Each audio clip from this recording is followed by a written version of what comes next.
রাজ্যে নানা অনুষ্ঠানে উদযাপিত হচ্ছে ৪৮তম ককবরক ভাষা দিবস। কোথাও বর্ণাঢ্য র্যালির পাশাপাশি পরিবেশিত হয় বর্ণময় সাংস্কৃতিক অনুষ্ঠান, আবার কোথাও ভাষা দিবস উপলক্ষে আয়োজন করা হয় আলোচনা চক্রের। একটি প্রতিবেদন। ৪৮তম ককবরক দিবস সারা রাজ্যে নানা কর্মসূচির মধ্য দিয়ে পালিত হচ্ছে। রাজ্য সরকারের ককবরক, অন্যান্য সংখ্যালঘু ভাষা অধিকার ও শিক্ষা দপ্তরের উদ্যোগে মূল অনুষ্ঠানটি হয় আগরতলা রবীন্দ্র ভবন প্রাঙ্গণে। সকালে রবীন্দ্র ভবন প্রাঙ্গণ থেকে একটি বর্ণাঢ্য মিছিল বের হয়ে আগরতলা শহরের বিভিন্ন পথ পরিক্রমা করে। মিছিলের পুরোভাগে ছিলেন বিধায়ক রামপদ জমাতিয়া ও প্রাক্তন বিধায়ক ডাক্তার অতুল দেববর্মা সহ দপ্তরের আধিকারিকরা। দুজনেই ককবরক ভাষায় আরও সমৃদ্ধি কামনা করেন। মিছিলে বিভিন্ন বিদ্যালয় এবং কলেজের ছাত্রছাত্রীরা তাদের চিরাচরিত পোশাক পরে অংশ নেয়।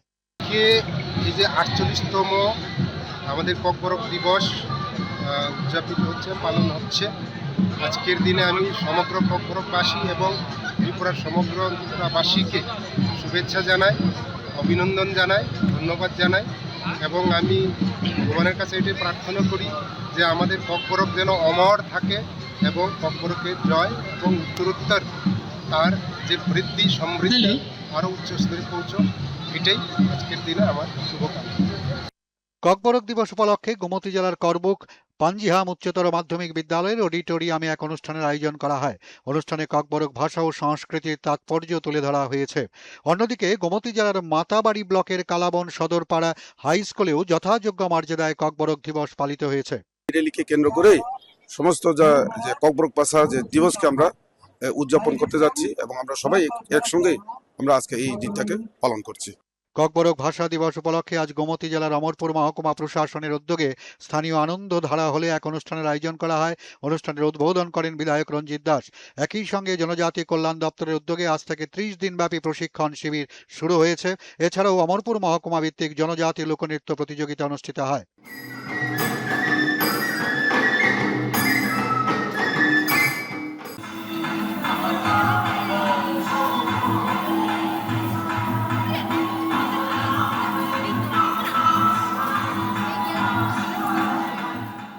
খোয়াই জেলা ভিত্তিক ৪৮তম ককবরক ভাষা দিবস উদযাপন করা হয় বাচাইবাড়ি কমিউনিটি হলে। উপস্থিত ছিলেন বন, বিজ্ঞান ও প্রযুক্তি দপ্তরের মন্ত্রী অনিমেষ দেববর্মা, বিধায়ক নির্মল বিশ্বাস, ইএম অনন্ত দেববর্মা, খোয়াই জেলা পরিষদের সভাধিনেত্রী অপর্ণা সিংহ রায় প্রমুখ। অনুষ্ঠানে বক্তব্য রাখতে বনমন্ত্রী অনিমেষ দেববর্মা বলেন, ককবরক হলো আমাদের মাতৃভাষা, অর্থাৎ আমাদের মায়ের ভাষা। আমাদের মাতৃভাষা এবং ককবরক সকলেরই ভাষা। বাংলা ভাষা বাঙালিদের মাতৃভাষা, তা আমাদেরও ভাষা। ককবরক ভাষার উন্নয়নে কি পদক্ষেপ গ্রহণ করা উচিত তাকে নিয়েও আমরা খোলাখুলিভাবে আলোচনা করেছি। সরকার প্রতিশ্রুতি বদ্ধপরিকর মানুষের কাছে যে ককবরক ভাষার উন্নয়নে ত্রিপুরার সরকার কাজ করছে এবং আগামী দিনে। ককবরক দিবস এবং জনজাতি লোকনৃত্য প্রতিযোগিতা আজ কৈলাসহরের ভগৎ সিং হলে অনুষ্ঠিত হয়। এই কর্মসূচির আনুষ্ঠানিক উদ্বোধন করেন ঊনকোটি জেলা পরিষদের সভাধিপতি অমলেন্দু দাস। অনুষ্ঠানে বক্তব্য রাখেন কৈলাসহরের মহকুমা শাসক এস কার্জন হালাম, মহকুমা কল্যাণ আধিকারিক মতিরঞ্জন দেববর্মা, সমাজসেবী কার্তিক দেববর্মা প্রমুখ। মহকুমা ভিত্তিক জনজাতি লোকনৃত্য প্রতিযোগিতায় দুটি দল অংশগ্রহণ করে। সব মিলিয়ে নানা কর্মসূচির মধ্য দিয়ে পালিত হচ্ছে ককবরক ভাষা দিবস। দূরদর্শন সংবাদ, আগরতলা।